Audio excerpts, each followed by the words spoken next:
It'd be hard to blame Venezuelans for staying home Sunday, when the nation votes whether to keep authoritarian leader Nicolas Maduro as its president. The Hugo Chavez protege has an iron grip on virtually every function of government, elections included. He has sidelined the opposition, which as a consequence is boycotting the election. And since taking over after Chavez died in 2013, Maduro has plunged Venezuela into economic collapse. Inflation is projected to reach 13,000% this year. Venezuelan money trades at 700,000 bolivars to the dollar. Almost everything's in short supply: food, water, medicine. Even the population is dropping fast. More than 1 million Venezuelans have fled the country. It's a plight that has failed state written all over it. And it's a plight that Venezuelans should confront at the ballot box.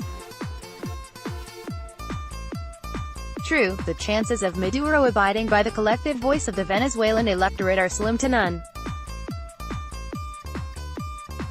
Opposition leaders are urging voters to abstain.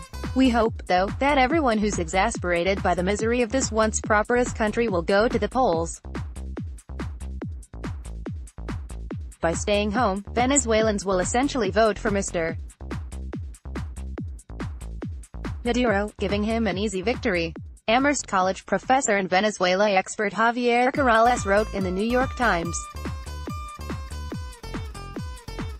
He will emerge stronger within his party, admired for delivering a win in the midst of economic collapse.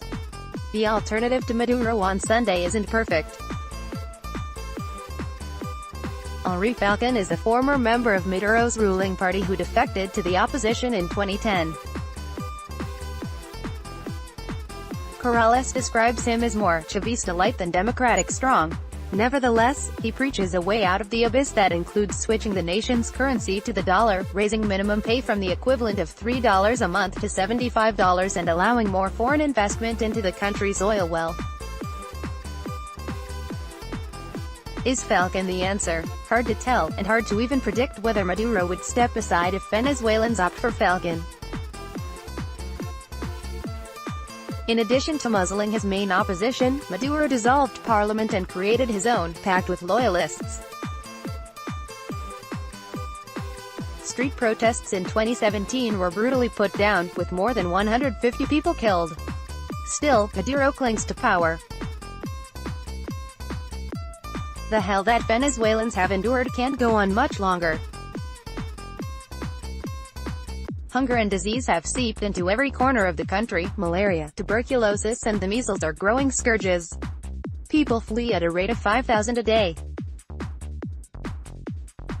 Production of oil, the fulcrum of the Venezuelan economy, is slowing to a relative trickle.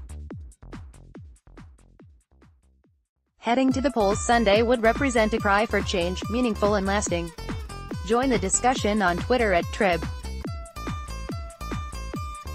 Ed Board and on Facebook. Submit a letter to the editor here or email letters@chicagotribune.com.